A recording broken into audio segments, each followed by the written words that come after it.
Hi there, it's Lisa. Thanks for tuning in to Don't IEP Alone, the IEP podcast that goes along with my website, adayinourshoes.com. Also, please don't forget to check out, in addition to the blog, there's a Facebook page and a Facebook group. So if you need a more immediate response to your questions, you can post them in there, and there are several administrators who are advocates and so on who can hopefully get to you if you don't want to wait for a podcast. Welcome to November. I can't believe we're here already. I really can't believe that, oh my gosh, like this decade is over. Oh my God, I'm getting old.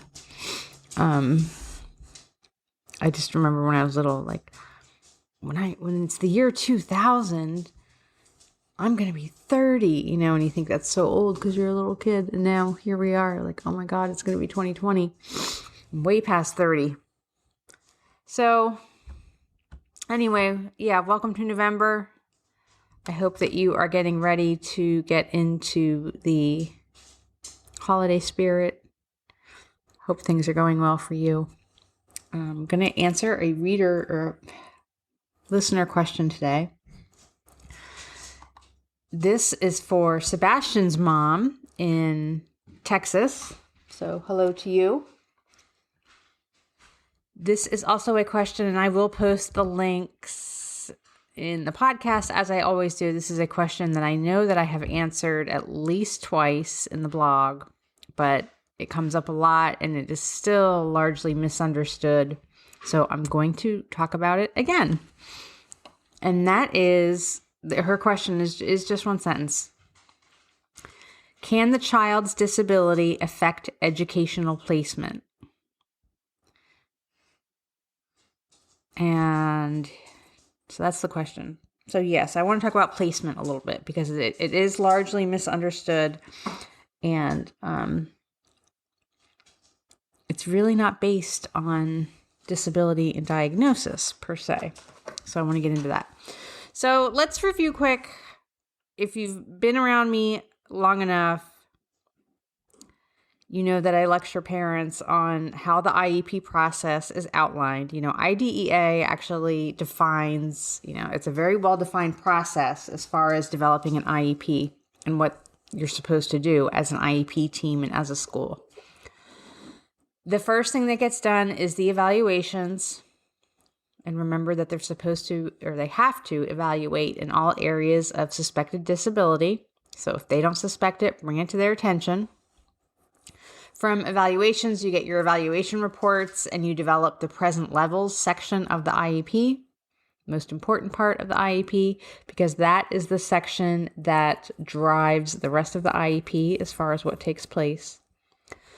Once you have your eval reports and your present levels done, then the team works on developing goals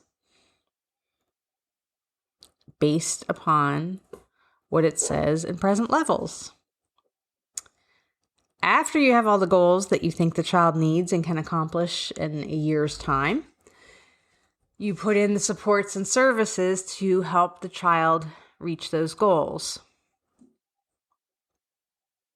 Okay, so we have evals, present levels, goals, supports and services. That's 4 steps.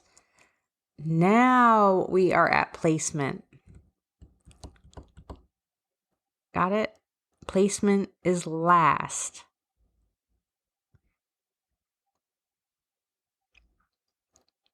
Yep, I'm going to let you digest that for a minute. Placement is actually the last decision in the IEP process. Once you have the present levels done, once you have the IEP goals done, once you have the supports and services in place, the team ideally is supposed to look at that IEP and say, okay, this is what the child needs and this is how we're going to get them there. What placement is best suited to implement this IEP? But of course, everybody jumps way ahead and it's like, well, where's my kid going to be? Where's his placement going to be? And they want to jump to that first. So just the other day in the Facebook group, we actually had a parent pop in, newbie, first time question. And she said, my child has just gone through first ever set of evaluations. And I spoke with the school psychologist. The evals are done. And the school psychologist said, blah, blah, blah, here's the evals. And that she's going to recommend, XYZ placement. And I said, no. First thing, no, that is predetermination. You do not jump from evaluations to placement.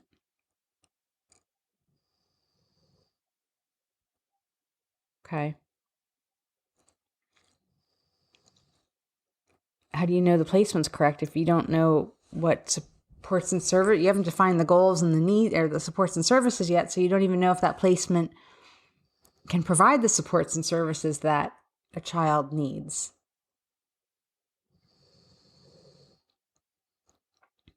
Does that make sense? I hope so. Okay, it is a change in thinking. Now, if you have a placement in mind for your child, you just have to work backwards as a parent to make the case for that placement. You make sure that, first of all, make sure that the placement does address your child's needs. But you just work backwards in that what are they offering at that placement that isn't offered anywhere else? And why does your child need that? Whatever it is, that support and service. Why do they need that? What's in their present levels to warrant them getting that particular support and service? And work at it that way.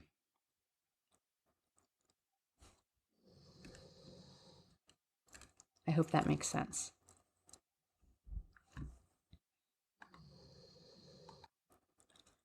So to get back to this parent's original question, which was, can the child's disability affect educational placement?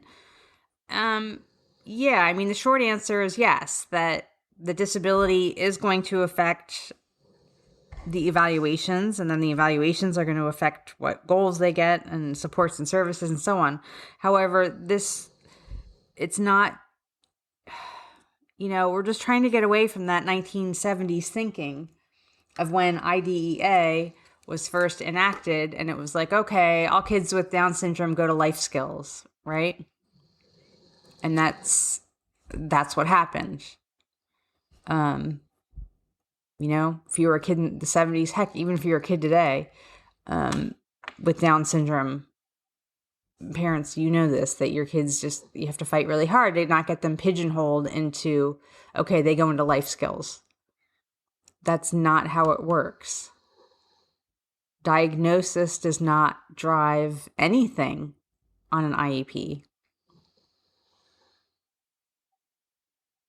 It's the evaluations, the goals, and the supports and services, not the diagnosis.